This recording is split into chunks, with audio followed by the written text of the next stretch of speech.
You are listening to Proof Text, a Glossa House podcast exploring Scripture and all things related to it. New episodes are released daily. For more information, check out glossahouse.com and subscribe to our channels on Spotify and YouTube. Welcome and enjoy.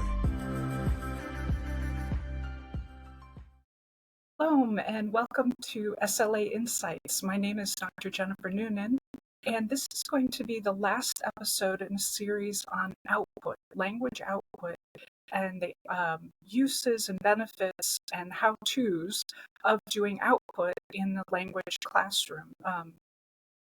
So I'm wrapping up this series, and so for today, what I want to do is just do an overview, a review of what we've been talking about for the last few months, dealing with output and where to find the details if you need to.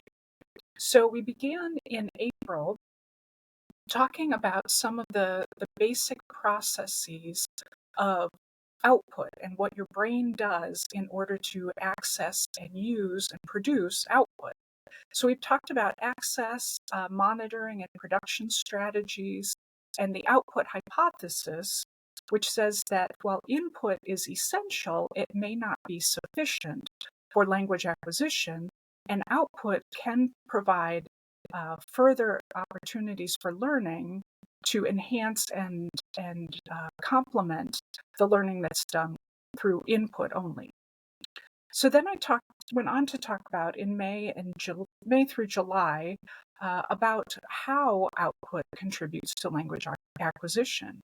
So in episode 44, I talked about deep language learning, and then automaticity, opportunities for interaction, how output provides more input, how output is a diagnostic tool for both learners and instructors, and then how it provides opportunities for immediate and focused feedback. So these are all different ways that output contributes to the language acquisition process, and those were for SLA Insights episodes 44 to 51. And then I finished with a series of ideas for practically how to incorporate output in the classroom, how to increase the output, and how to some ideas for activities that you can use that would encourage your students to produce output. So that was July through now September, talking about different types of output, mechanical drills, meaningful drills, and communicative drills that will help the students produce output. And then I talked about using the 5 W's and an H in English for encouraging output, asking good questions, who, what, when, where, why, how, using all of those to elicit responses from your students. I also talked about information exchange tasks, information gap tasks, and I had a special guest, Travis West, who talked to us about performance and using performance as part of a pedagogy of play that encourages students to produce and use their bodies as well to act out the text of the Bible. And then finally, we talked about structured output as a way of some guidelines for making good output-based activities. So this has been where what we've covered over the last few months, talking about output and the importance of output. And so I just wanted to do a quick review of where we've been, but then also now a quick preview of where the podcast is going to be going next. The next couple episodes will be standalone episodes. One, an interview with Doug Smith and his teaching and how he does some of his teaching. He's also a podcaster with Glossa House and Proof Text podcast. And then another episode talking about some of my favorite second language acquisition resources, some of the books that I go to when I want to look something up and make sure I know what I know, or to find out more, or to find out who's writing about it and how to learn more about it. So I hope you can join me for those. And then after those 2 standalone episodes, I'm going to do a series on reading in second language in L2 and the different processes and strategies that go into reading and then with some suggestions for how we should teach reading and how best to approach that from a pedagogical perspective. So I hope you can join me for these upcoming episodes, and in the meantime, have a great week.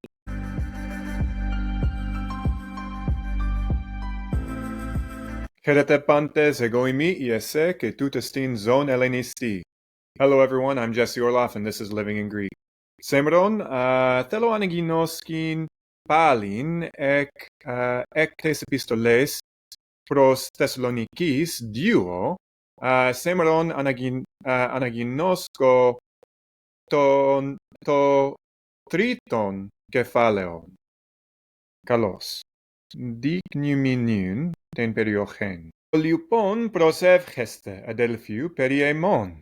Είναι ο λόγος του Κυρίου τρέχε και δοξάζεται καθώς και προς ημάς. Και είναι ρουστόμεν από των ατόπων και πονερών ανθρώπων, ου γαρπάντων επίστης. Πιστός δε εστιν ο Κύριος, ως στηρίξει ημάς και φυλάξει από του πονερού. Πεποιούθαμεν δε εν Κύριο εφ' ημάς, ότι παραγγέλλομεν και ποιείτε και ποιέσετε. Ο δε Κύριος κατευθύνε ημών τας καρδίας εις την αγάπην του Θεού και εις την υπομονήν του Χριστού. Παραγγέλλομεν δε ημίν, αδελφοί, εν ονόματι του Κυρίου εμών Ιησού Χριστού, στέλεστε ημάς από παντός αδελφού ατάκτος, περιπατούντος, και με κατά την παράδοσιν εν παρελάβωσαν παρ εμών. Αυτοί γαρ είδατε, πως δι μιμήστε εμάς, ότι ουκ ετακτέσαμεν εν ημίν, ουδέ δωρεάν αρτών εφάγομεν παράτινος, αλ εν κόπο και μόκτο νυκτός και ημέρας εργαζόμενοι, προς το με επιβαρέσε τίνα ημών. Ουκ ότι ουκ έχομεν εξουσίαν, αλλήνα εαυτούς τυποντόμεν ημίν εις το μιμήστε εμάς. Και γαρ ότε έμεν προς ημάς, τούτο παρεγγέλλομεν ημίν, ότι ητής ου θέλει εργάζεστε, με δε εστιέτο. Ακούομεν γαρ τίνας περιπατούντας εν ημίν ατάκτος, με δεν εργαζομένους, αλλά περιεργαζομένους.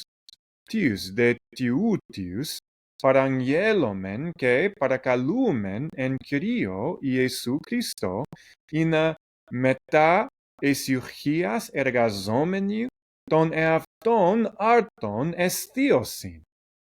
Ημείς δε, αδελφοί, με εγκακέσετε καλοποιούντες. Είδε τις ουκ υπακούει το λόγο εμών δια τες επιστολές, τούτον σεμιούστε. Με συναναμίγνυστε αυτό, είναι εντραπέ. Και με ως εχθρόν εγείστε, αλλά νουθετείτε ως αδελφόν. Αυτός δε ο Κύριος τες ειρήνες δώε ημίν την ειρήνην δια παντός εν παντή τρόπο. Ο Κύριος μετά πάντων ημών. Ο ασπασμός τε εμέ χειρή Παύλου. Ο εστιν σημείων εν πάσε επιστολέ. Ούτως γράφω. Εχάρις του Κυρίου εμών Ιησού Χριστού μετά πάντων ημών.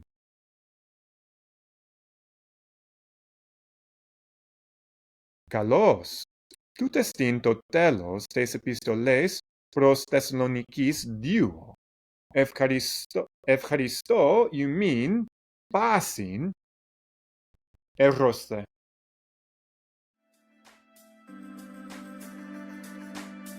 Interested in growing your ancient language skills but not sure where to start? Glossa House can help. From illustrated readers and short stories to lexicons and grammars, Glossa House offers a variety of resources for beginning, intermediate, and experienced ancient language learners. Head to glossahouse.com today. Glossa House, language resources for the global community.